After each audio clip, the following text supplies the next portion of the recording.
Yer tarixidagi eng ulkan jonzot. Bu 180 tonnalik bahaybat ko'k kit.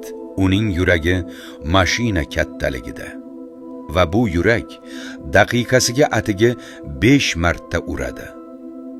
Ko'k kit 500 metr chuqurlikkacha shong'iy oladi. U yerdagi bosim odam suyagini maydalab tashlaydi. Uning ovozi esa okean bo'ylab yuzlab kilometrlar uzoqqa tarqaladi. Ko'k kit sut emizuvchilar sinfiga mansub. U jabra bilan emas, o'pka bilan nafas oladi. Har bir nafasda o'pkasiga 2000 litrga yaqin havo sig'adi. Shu bitta nafas unga suv ostida 1 soatgacha qolish imkonini beradi.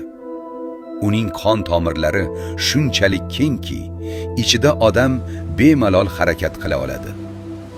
Shuncha ulkan bo'lishiga qaramay, bu bahaybat jonzot pashsha kattaligidagi planktonlar kril bilan oziqlanadi. Bir kunda 4 tonnagacha. Ko'k kit 2-3 tonna vazndagi bolalarni dunyoga keltiradi va u boshqa suv temizuvchilar singari bolasini sut bilan boqadi.